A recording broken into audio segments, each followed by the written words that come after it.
Ya, halo, assalamualaikum warahmatullahi wabarakatuh. Balik lagi di channel ini. Mungkin di video kali ini gue pengen cerita pengalaman gue yang mungkin bisa berharga atau bisa teman-teman ambil pelajarannya tentang bagaimana kita nggak bisa mengontrol semuanya gitu yang dalam hidup kita. Terutama apalagi mengontrol orang itu suka sama kita atau enggak gitu. Kayak baru-baru ini misalnya gue sebagai pengajar masuk di kelas gitu melihat banyak dari murid gue yang ternyata masuk dengan keadaan yang lagi mungkin gak optimal ya, bad mood, kecapean, atau ekspresinya juga ekspresi-ekspresi yang misalnya kita tanya kurang menyenangkan gitu.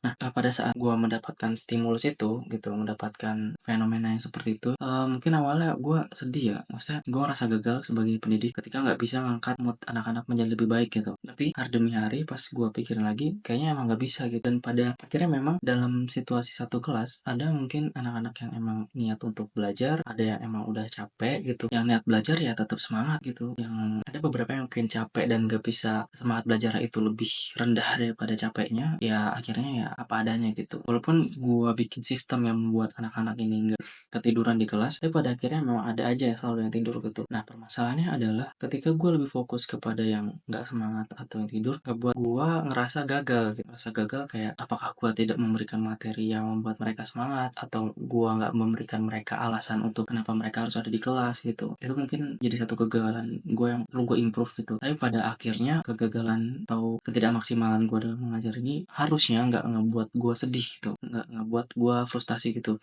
tapi jadi motivasi lagi agar gue kedepannya bisa nemuin metode yang lebih baik untuk bangkitin semangat anak-anak gitu. Nah, ternyata pada akhirnya, kayaknya kita nggak bisa ngontrol itu semua gitu. Pada akhirnya gue memilih untuk apa adanya aja gitu. Gue tetap baik kepada siapapun, baik yang semangat maupun yang nggak semangat di kelas. Gue tetap memberikan perhatian terhadap orang-orang yang penasaran dengan materi yang gue kasih, baik yang penasaran maupun yang enggak gitu. Gue akan coba cari tahu kenapa itu bisa nggak tertarik, entah karena faktor fisik kelelahan atau yang lainnya gitu. Dan juga gue nggak bisa memaksakan bahwa gue menjadi pengajar yang terfavorit gitu, yang menyenangkan, yang asik, yang lucu gitu. Ternyata nggak bisa gitu, karena pada akhirnya akan capek sendiri. Walaupun setiap malam sebelum ngajar gue ngerasa kayak excited banget gitu. Mungkin itu kesalahan gue juga, ketika kita terlalu excited ujung-ujungnya pasti lebih banyak kemungkinan kecewanya gitu daripada kemungkinan ekspektasi kita berjalan sesuai pada hari di saat kita mengajar itu ya. Ternyata nggak gitu. Ternyata ekspektasi yang gua bangun semalaman yang gak bisa bikin gua tidur nyenyak itu pada akhirnya akan timbul kekecewaan dibandingin ketika kalau kita apa adanya aja gitu, tulus aja gitu. Masalahnya selain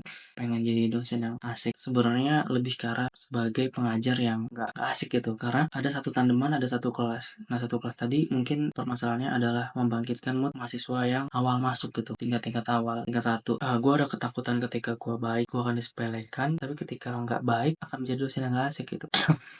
Itu yang membuat gue selalu mempertimbangkan banyak hal atau memikirkan metode apa yang tepat, yang pada akhirnya ketika kelas nggak berjalan sesuai dengan apa yang gue harapkan, gue kecewa gitu terhadap ekspektasi untuk tidak menjadi pengajar yang tidak menyenangkan gitu. Yang pada akhirnya gue memutuskan untuk apa adanya aja gitu, tetap tetap biasa aja, tetap humble, gak juga jadi dosen yang killer-killer banget atau gak jadi dosen yang mencoba untuk baik banget gitu, jadi biasa aja. Yang kedua adalah ketika gue tandem dengan guru lain. Nah, di sini gue agak sedikit minder karena guru tandeman gue ini merupakan guru yang asik dari segala teknis, asik membangun kelasnya, asik bangun mood kelas, asik terus dari segi substantifnya juga jago.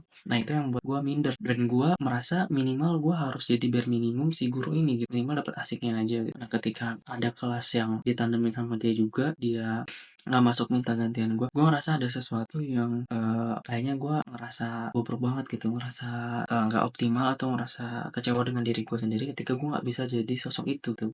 Dan itu juga ternyata melelahkan untuk menjadi seseorang yang bukan diri kita gitu. Ternyata gue dapat kesimpulan bahwa kita tetap jadi diri kita aja, values-nya adalah menjadi orang baik gitu, entah ketika kita menjadi diri kita sendiri dan ketika kita menjadi baik menurut versi kita dan versi norma yang berlaku itu diterima atau enggak, ya itu kita kembalikan lagi ke penonton gitu, ke orang-orang yang berhadapan dengan kita. Nah, sisanya kita bisa maksimalin apa yang kita dapat gitu. Ketika kita nggak menjadi seseorang yang kita pengenin gitu, ternyata ya udah gitu. Misalnya murid-murid gue juga itu nggak sesenang dengan guru lain gitu, ya udah gitu. Yang penting gue udah ngasih yang maksimal gue bisa.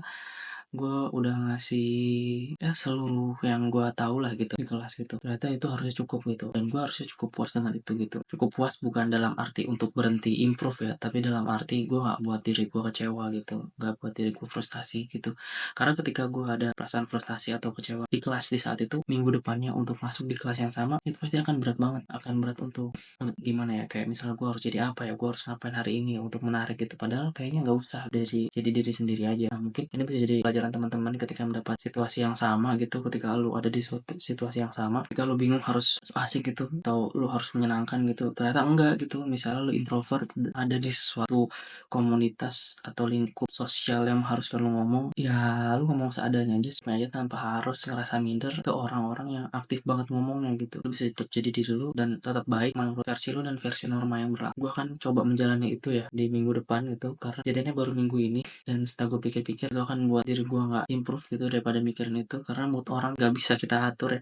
Kita bisa optimalin untuk angkat moodnya, tapi kita nggak bisa pastikan respon apa yang akan dia berikan ke kita. Itu tuh yang gue pelajarin deh dari pengalaman hidup ini gitu. Jadi apa aja, apa adanya aja, effortless, tim baik, dan berusaha untuk tetap bermanfaat buat semua orang gitu. Mungkin pengalaman gue cukup, mudah-mudahan bermanfaat bagi siapapun yang nonton. Assalamualaikum warahmatullahi wabarakatuh.